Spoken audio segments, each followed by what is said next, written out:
Hello and welcome to another episode of the Business of Business podcast. I'm your host, Roy. Of course, we are the show that brings you a wide range of guests talking over a diverse set of topics. What we want to do is try to show you some new and different things that you may be able to use in your business for success. Also, we want to present some professionals in different disciplines that may be able to help you in areas that you know that you're struggling in. And today is no different. We have an awesome guest, Paul Glover. He is a subject matter expert in management and coaching. He has practical experience, a sense of humor, and he is a great storyteller. I can vouch for that. We can't wait to get into some of his stories.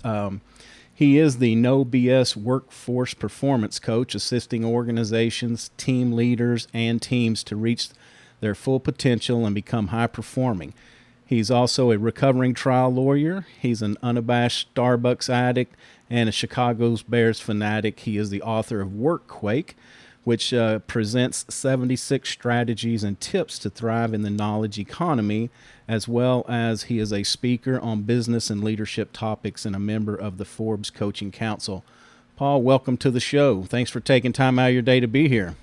Oh, absolutely. Thank you so much for having me, Roy. You bet, you bet. Well, like we've talked a little bit in pre-show, I'll probably be the first one under the bus with some topics that we want to talk about. I think, first off, before we get too deep, I just want to talk about, like how did you find yourself here? I know that you're used to be a lawyer, but now you're doing a lot of coaching with executives and teams. So tell us how that journey has looked. Well, that journey has been a rough one. Roy, in all honesty, I'm a victim of my own inability to walk the straight and narrow. I was a trial lawyer in the city of Chicago for 30 years, representing labor unions and labor and employment law. And during that period of time, I engaged in some bad business deals, and over a period of time, accumulated enough evidence for the federal government to indict me on 33 charges of taking bribes and kickbacks. Oh, wow. And I spent 5.5 years in prison.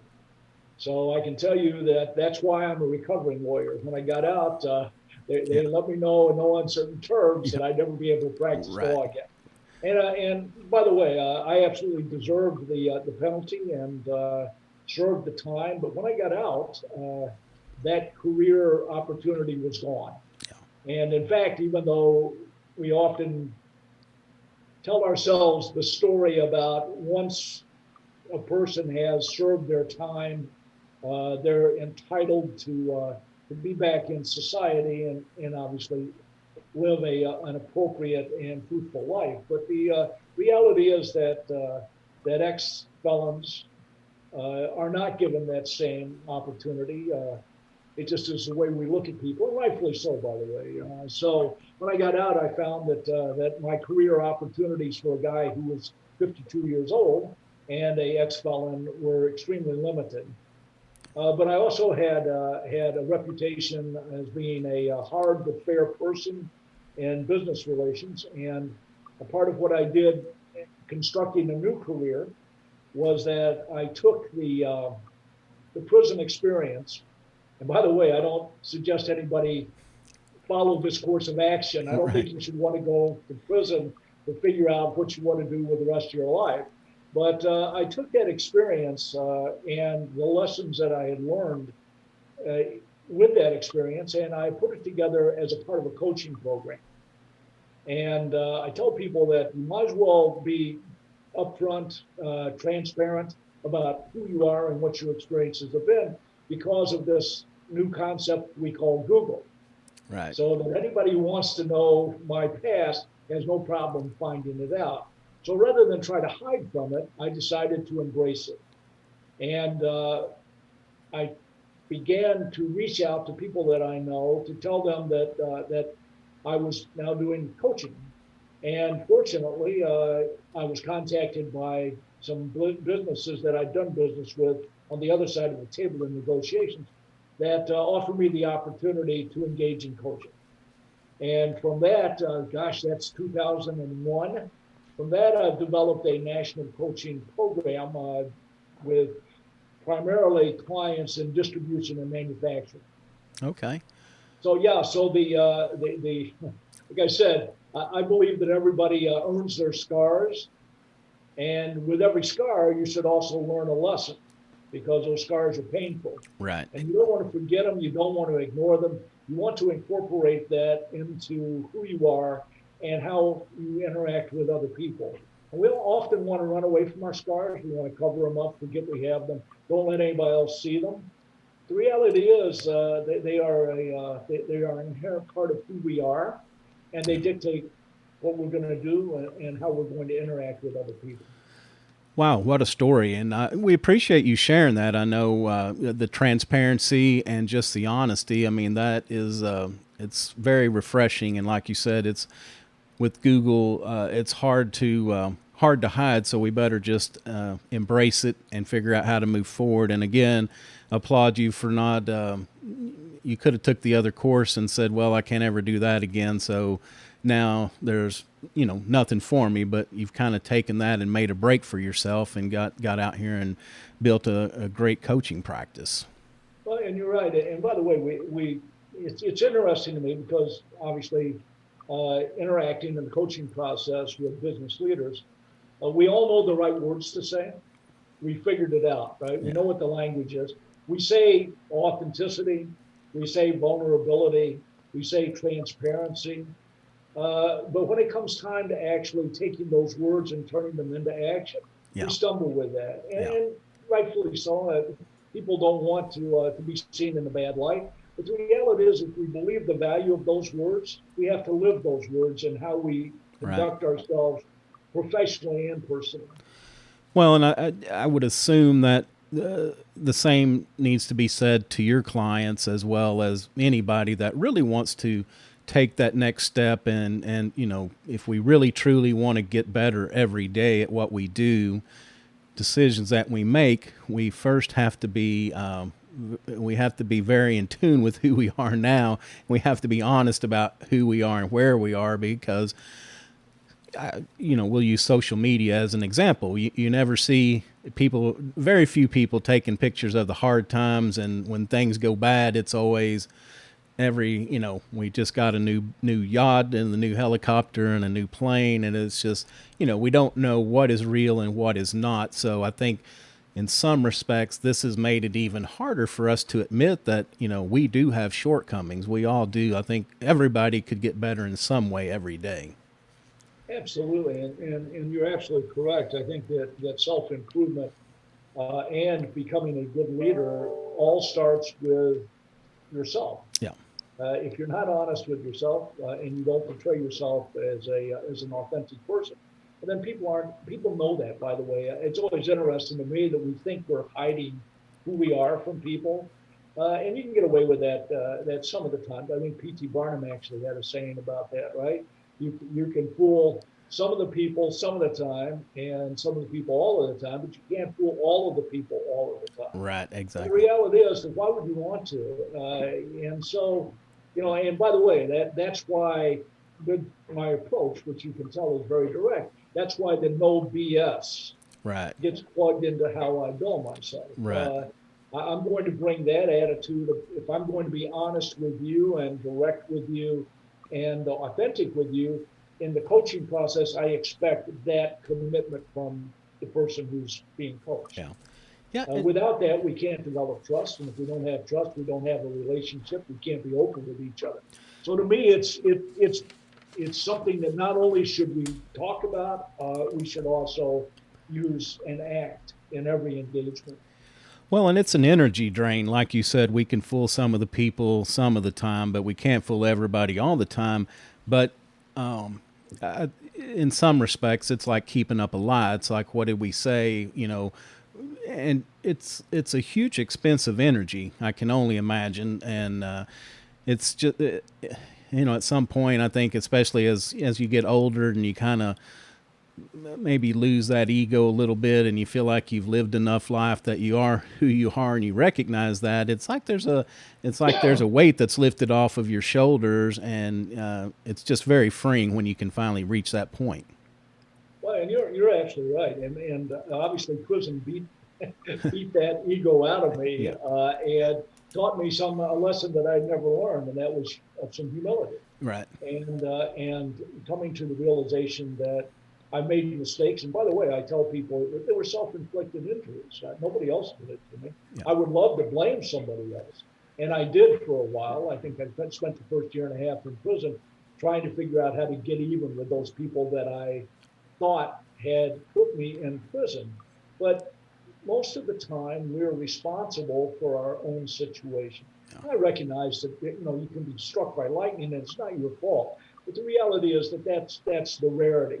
Yeah. In our day-to-day business opportunities, we are often solely responsible or mostly responsible for the situation we're in. Yeah. The sooner we come to grips with that, the better we are able to change that situation. Yeah.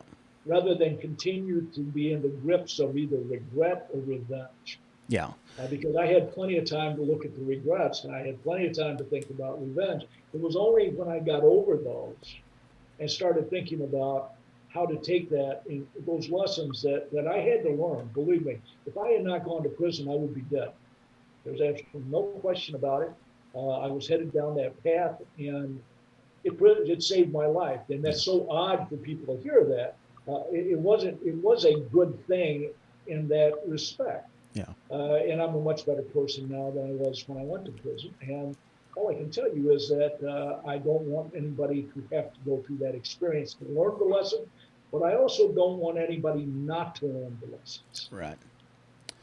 Exactly. And one thing I think that where you got my attention is something that we don't talk about a lot during the coaching is the health aspect of as people as leaders. And actually, I think it's the caricature of the hard drinking, hard smoking, hard living guy, and that just lasts so long. And like you said, you end up getting yourself in a jam when you live that kind of life. But let's just talk about the health aspects that we need to have to get up and be the best performer every day.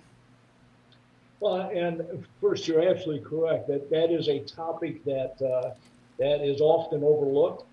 The pandemic has given us the chance to talk about well-being for our work team, and I absolutely believe that that's required.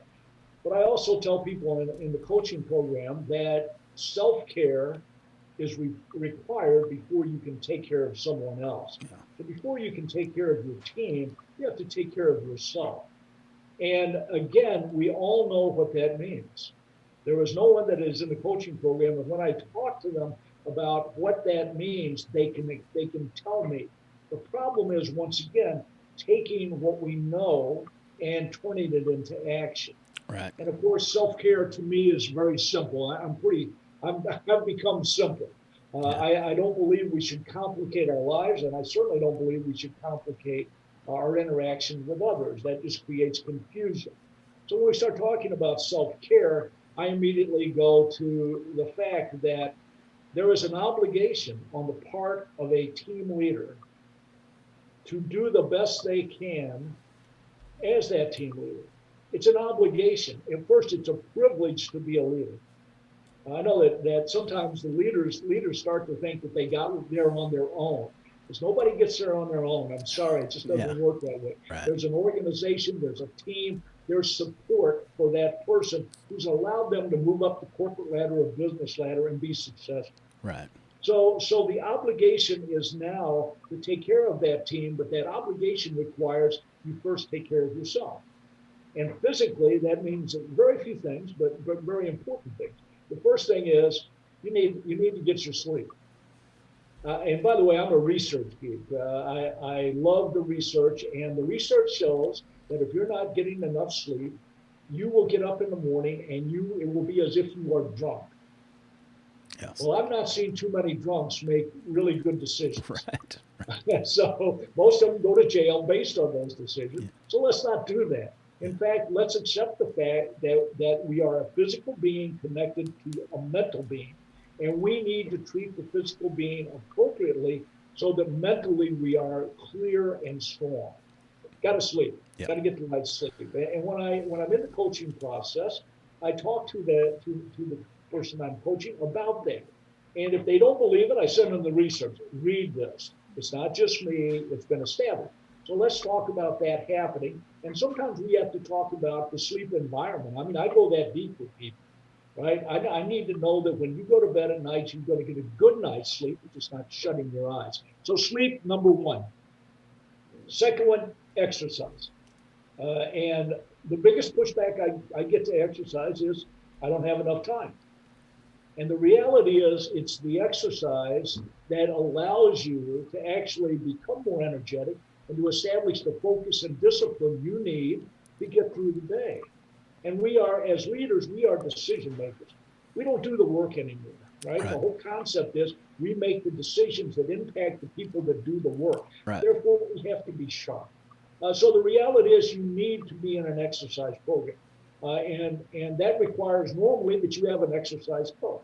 I absolutely believe that most leaders need to have a coach that works with them to make them physically, appropriately physical.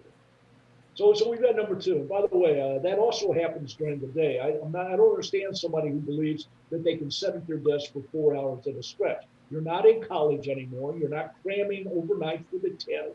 Guess what? Get up during the day and move around. Right. The third thing, very simply, is diet. What you eat and what you drink absolutely impacts your ability to perform. And I tell people when you go out that night before and you eat that big meal and you have 2 bottles of wine and next morning you've got an important meeting, you're the skunk in the room. Right. Right? What do they say with that? If you don't know, when you're in a card game, you don't know who the sucker is, it's you.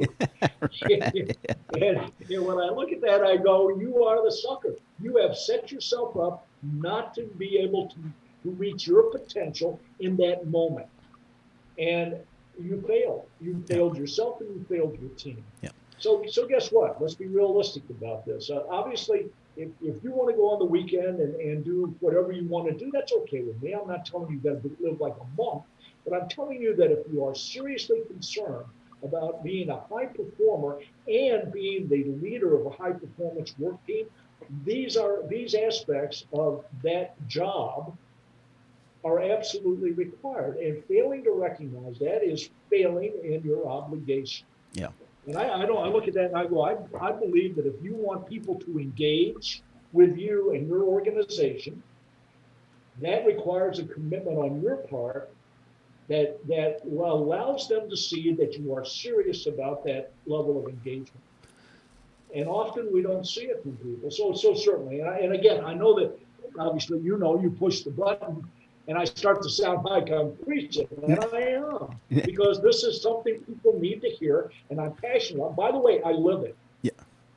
I've got 6 or 7 people that I will talk to daily in a coaching program, and not one of them, from the first one to the last one, wants to think that I am not giving them my full undivided attention, that I'm not in the moment, that I'm not listening, and that I'm not going to help them. So when I get to that number 7 on that list, and I haven't taken care of myself, I don't have anything left. Right. And I figured that out. My obligation is to do that. So I live these rules, and I believe that anyone who wants to be a great leader and a good team leader has got to live them too. Yeah, and I think it's almost a 3-legged stool, and I'll speak for myself, and this is where I, kind of jokingly said earlier, this is where I knew I would fall under the bus because I tend to fail in this area in many respects, but it starts out with that sleep. If I don't get a good enough sleep, I don't feel like exercising. If I don't exercise, then I want to eat to fill that time up. And it takes me being hitting on all 3 cylinders to use that terminology, but I have to hit on all 3 of these to really be in the zone. If I just fall, because you go out and eat a big old Italian lunch, and then what do you want? You just want to take a nap in the afternoon. You're just like, if I can just get home where I can sit on the couch, So we just really have to pay very close attention to these details. Well, and you're absolutely right. And by the way, this requires focus and discipline.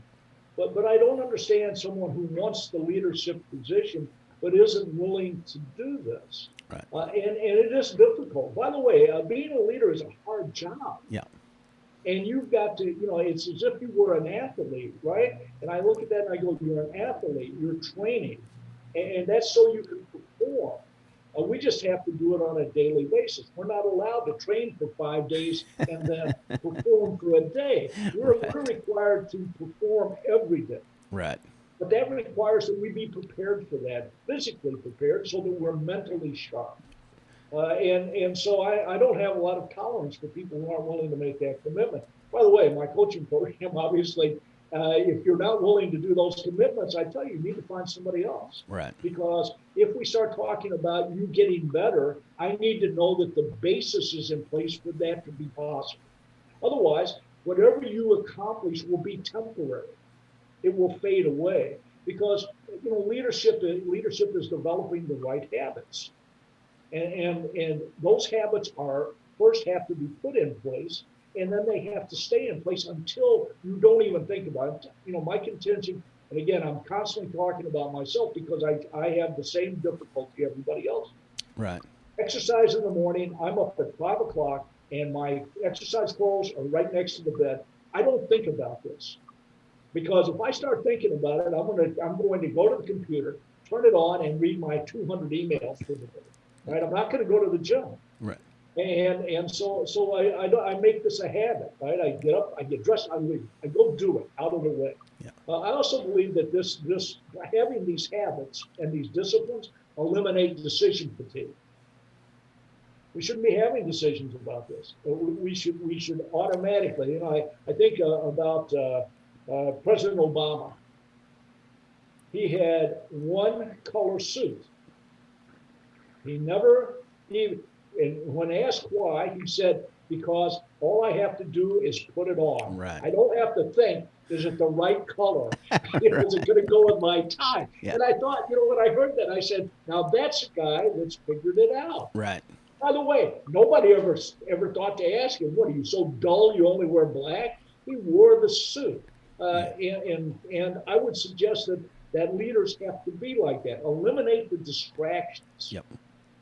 Focus and discipline. And suddenly you find that you're much better at your job. By the way, it doesn't make your job easy. It just makes you better. Yeah. Yeah, it's funny you bring that up because me and Terry were just having that conversation the other day about I was just telling her, when we start going back to the office all the time, I said, I'm just going to get me khaki colored pants and a blue shirt, have one for every day of the week. And I was explaining that to her about this decision fatigue. And it's a real thing. We have decisions flying at us all the time. So if we can eliminate, 10% of those by just streamlining and having processes in place. And, another one you kind of caught me on there was that, looking at your phone first thing in the morning, because I've fallen into that bad habit too. When the alarm goes off, you roll over and you kind of scroll through the headlines of the emails, and the next thing I know, she's trying to hustle me out of bed and saying, you're laying there too long, get up, let's get moving. So, again, I can speak from experience. These are real productive killers. Absolutely. And look, but you have to be realistic about a couple of things. First, finite time and energy.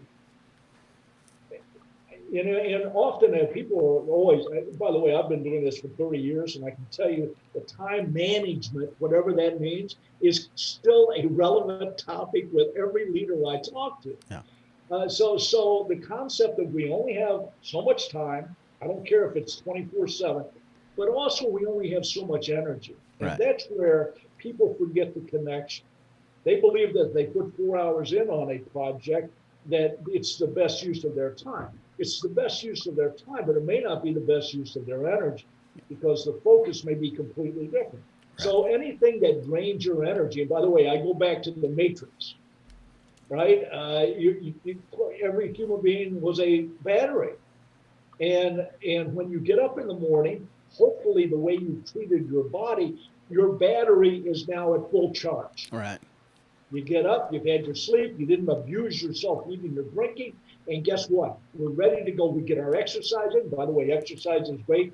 Not people somehow get the impression that exercising is a energy reducer. I would tell you that it's absolutely not. Oh my It is goodness. an energy inducer. Yeah. And so suddenly you're ready for the day. But during the day, because of all the decisions and all of the activities, we start to be drained. That's why I said you can't just believe you don't have to recharge during the day. Yeah. What does recharging look like? Well, first, you absolutely said it. Don't go out and eat this big lunch and think that once all the blood goes from your head to your stomach, you're going to be making good decisions. Right. That's not going to happen. Don't go out and have a beer. I'm sorry. You know what you should do? Drink your water.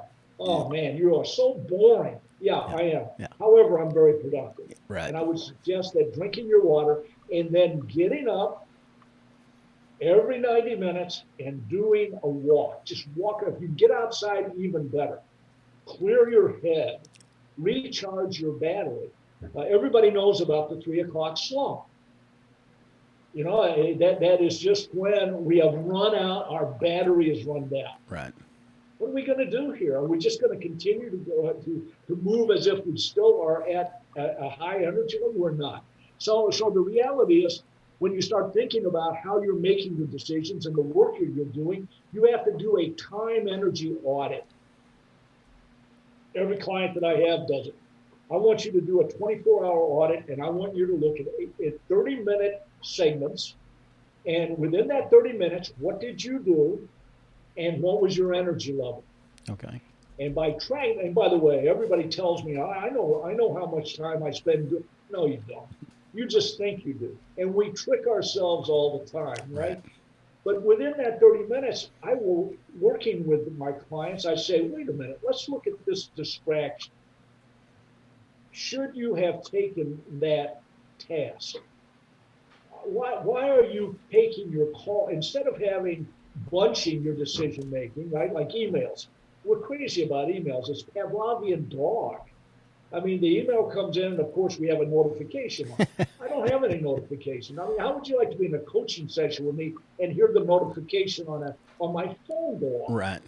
No. I don't need that, and neither do you. Focus time is huge, and we struggle to get it, but we absolutely need it. So I run people through the 24-hour audit. We look at where their energy is high and energy is low, and we start to move their task around. Because there are some low energy tasks that you can do when you're low energy, and they get done okay. They are the mundane, administrative, just about non-decision making tasks, right? And we want to bunch those when your energy level is low.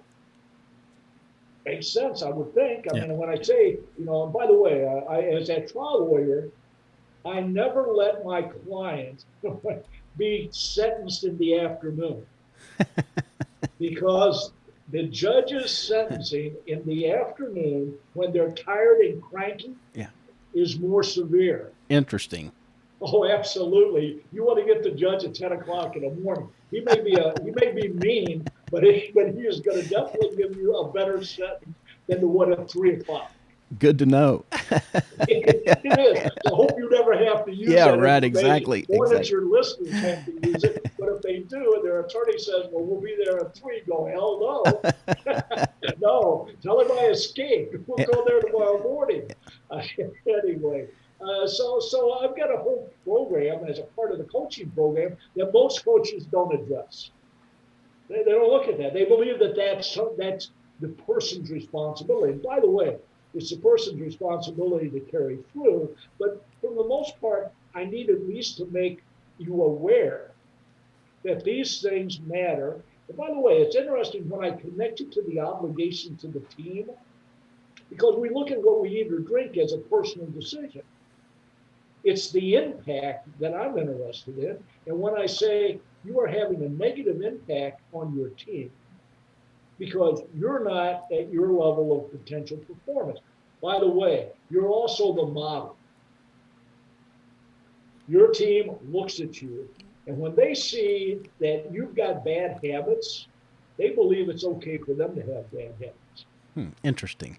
Yeah, well, and one of my things with a leader is, Never let your bad day become somebody else's bad day. Oh my gosh. Yeah, that's, when we Yeah, were talking about sleep, that was one thing I was going to say back then was that, just for myself, if I don't get a good night's sleep, I know that I'm much more irritable. My patience, even for simple things. And again, you start hitting me with 5 or 6 decisions, rapid fire, that need to be made. It's just a lot more difficult if you're not rested, recharged, and ready to, take on the day. absolutely. So not only do you make worse decisions, but you also overreact to the person who's brought that Right. issue to you. And there's no reason to do that. Like I said, there's an obligation here, and a part of this is the self care we're talking about. Right. So I think that that's a part of any coaching program. Should be. If not, I don't understand why it's not, Yeah. because you can't separate the physical from the mental. Right. And you're bringing that with you. What do you call it? They say you bring in your meat sack to work, and you gotta make sure that you're ready to go. Yeah. So anyway, I know that I'm harping on it, but I think that it's something that people often ignore when they start talking about performance, Yeah. because we just believe that we can abuse ourselves and still be a high performer, and the physicality is can't happen. Sorry. Right. I don't care who you are, you cannot overcome the physical disabilities that you placed on yourself. Right. So stop thinking you can. Yeah. So anyway, that's the self-care, and extremely important, especially now with the pandemic. Everybody and I hate the fact everybody decided it was okay to get fat. Right.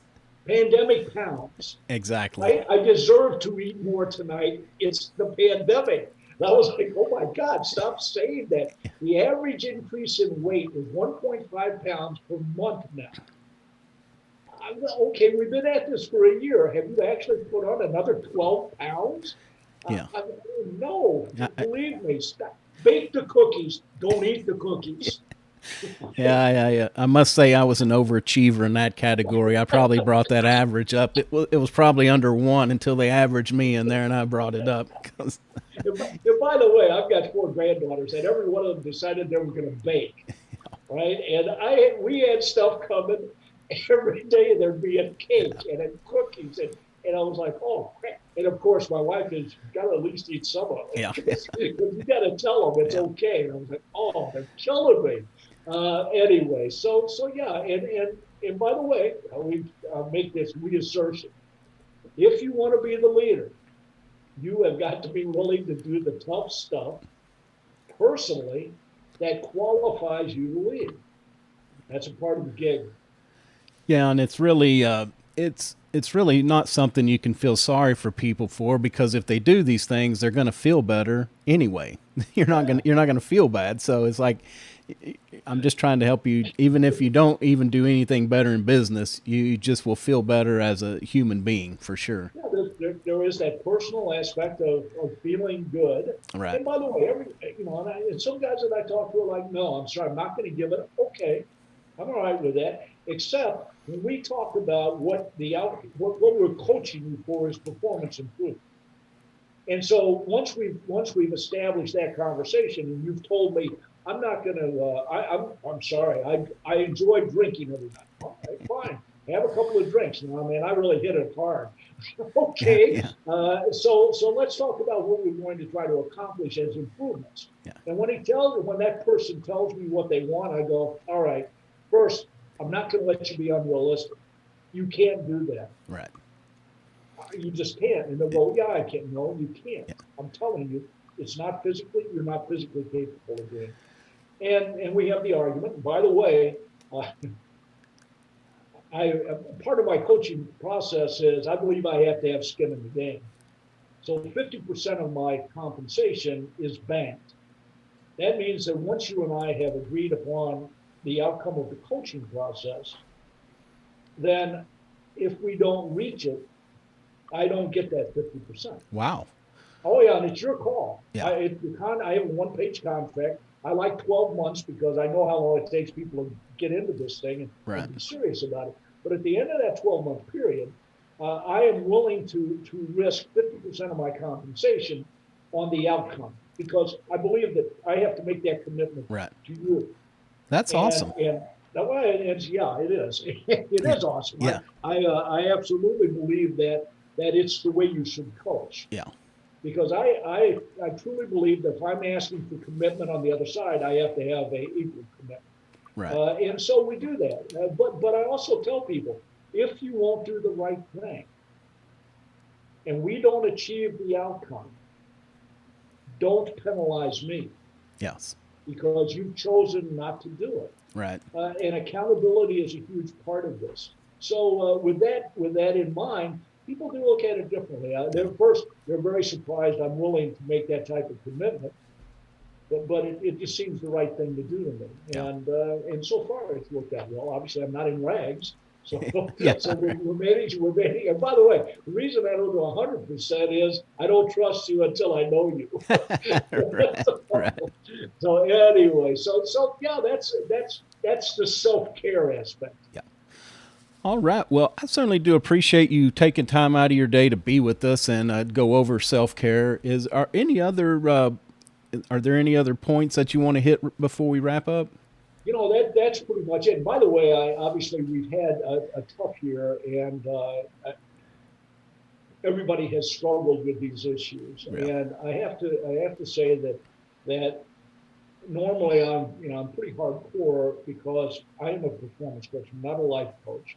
But I have had to take into consideration the fact that people are struggling in ways that they weren't struggling before Right. this. Right. So empathy has got to be part of the process. Everyone Yeah. listens to me and go, "Oh my God, Yeah. I wouldn't want you to be my coach because holy crap, well, Yeah. you don't sound like you care." And my response to that is, I am much more empathetic than I was because the circumstances absolutely demanded, but they only demanded up until up to a point. Right. And once we reach that point, then I do care, and that's why I do things the way I do. I tell people that I make my living by telling people the truth, but I also believe that truth is a gift. Yeah. I need to hear the truth, and I need to have people hear the truth from me.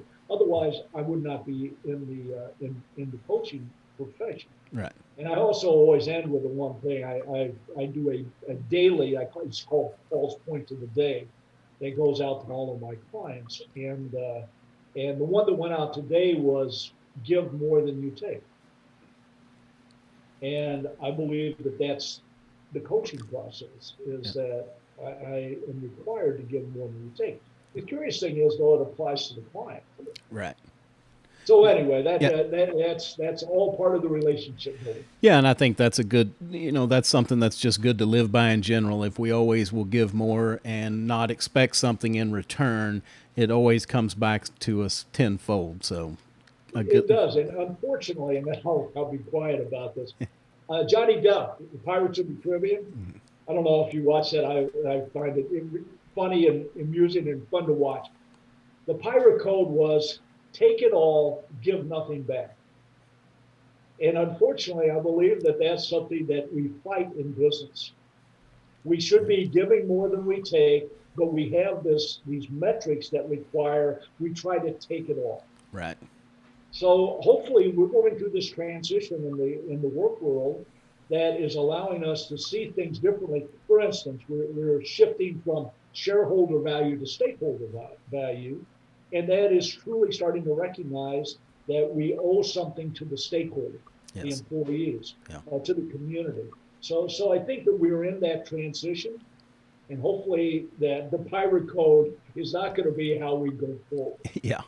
Yeah, and I was lucky to go through some corporate training. Well, this is probably 40 years ago, where that was when it was finally being pointed out that there has to be a win-win situation. You may take it all and you might be the winner one time, but you're never going to get that person back to the table. So if it's a good relationship, you want to, we've got to entice it to be win-win so we can bring everybody back to the table again. And anyway, I was lucky to have some good people that I was surrounded with, when I was a young manager that brought me up, that taught me some great lessons in life. So That is a great lesson yeah, because you're absolutely right. Our relationship should not be one and done. right. And most of them aren't, by the way. The people that, what do they say? The people that you pass going up the ladder are the same people you pass going down the ladder. Right. So the Exactly. reality is, yeah, that you need to look at things differently. By the way, I think we are getting there. And as much as back to my deal about, you take those scars, I believe that the pandemic has given us an opportunity to re-examine the workplace and the relationships Right. at work. And I hope that that's true, that there has been a mental shift and a recognition of the value of essential workers, something that I think we ignored in the past until suddenly we realized how important they were for our continue to operate. Right. So anyway, it remains to be seen, but I believe that the window of opportunity is now here, granted us by the pandemic. Yeah. And if we, there's too many sayings, maybe a crisis is a terrible thing to waste. We should Exactly. not waste this. Yes. Yeah, we need to turn it around and look at it as a chance for an opportunity to start fresh, do things a little bit different when we get to regroup. Yeah. So tell me, Paul, what is a tool or a habit? What is something that you do in your daily life, either professional or personal, either one, that really adds a lot of value? Well, and that's a great question. And second, I have a ready answer Okay. Okay. because when I get back from my exercising, I get out, I bring my car back into the garage. I get out and I walk to Starbucks. It's a block and a half away, and I'm going to pick up coffee at 5:45 in the morning. That walk there is when I do my gratitudes. It is so easy to get caught up in how difficult our life can be and how hard we have to work, and the setbacks that we have to endure. Right. They're inevitable. We have to endure them. I structure my mind about the gratitudes, the good things in my life. So in the car driving to the gym, I say my daily prayer. And that sets my mind, right? Because it's all about how grateful I am for what God has given me. And by the way, I have a lot to be grateful for. I mean, seriously, I went to prison, got out, still had a family, have been able to create a career that is good for me and good for others. I think that I give back in a different way. And I think I have an obligation to give back. But when I walk to Starbucks, I start with my grandchildren because and my kids, my family is where I am so grateful. And I remind myself of that. And I think that everybody needs to start their day off with gratitude. I'm not telling you what you should be grateful for, but that habit puts a positivity spin on your Right. day that you need. Otherwise, days look really rough sometimes. Yeah. And, Yeah. and you've got to realign your mind so that it looks positive. That's how I get there. No, that's good advice, and I say this quite often that my priest has told me that our mind is like a grinder; it grinds 24/7. We get to choose what it grinds, and I think about that when you bump into these roadblocks during the day instead of getting upset. Think about the three other things that have gone right, and how lucky you are to be having this problem. There are a lot of people that have a lot of worse problems out there, so. Usually always something to be thankful for. Oh, absolutely. If you can't find something to be thankful for, you really do need to set out for therapy. You don't need a coach. Yeah, You right. need therapy. Yeah, right. And I think that you look for that. I would hope that everybody looks for that in other people. Yeah. It's so easy to see the negative just because we're presented with it often. Right. But for us to have that interaction, we need to also see the positive. Right. Exactly. And I like the way you said that. I'm going to steal it from Yeah, you. yeah. No, I did. I told him I use that all the time. I think it's really good. Yeah, that's a good one. Yeah. I like that. Yeah. Right. And so anyway, Yeah. that's that level of positivity that we need. Yep. Well, Paul, tell people, who is your ideal client? What can you do for them? And of course, how can they reach out and get a hold of you? Obviously, I operate with businesses, not necessarily individuals. Not that I don't have a few individuals. They have to be business leaders. That doesn't mean that they have to be so far up the corporate ladder, but they obviously have to be able to afford the fee. I still have a family, Yeah. so I charge. Normally, it is organizations that hire me. I then work with the people from mid-level management all the way to the C-suite, and I also do group coaching. Okay. Okay. A president might hire me to work with their management team, Okay. and I'll work individually with them, but I'll also work with them as a group because what we're doing here is building teams. So that's who my clientele is. Again, it's not that I won't work in any industry, but my approach is so direct that there's some industries like hospitality that have some difficulty with my approach. It's just a little bit too hard. Okay. Distribution and manufacturing are my sweet spots, and I specialize in family businesses. Okay. Because they're as dysfunctional as I am. Yes, they are. Yeah. so I get along just fine with them. And I can be reached at nothing original here, paulglovercoaching.com, and also LinkedIn, Paul Glover Coaching.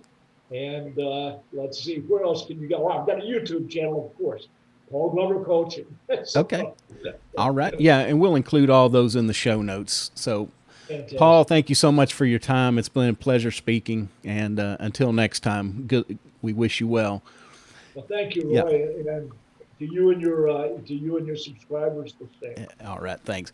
So that's going to do it for another episode of the Business of Business podcast. You can, of course, find us at www.thebusinessofbusinesspodcast.com.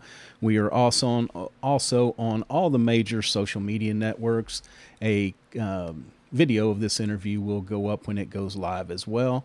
We are also on all the major podcast platforms, iTunes, Stitcher, Google, Spotify. If we're not on one that you listen to, please reach out. I'd be glad to get it added. So until next time, thank you for listening. Take care of yourself and take care of your business.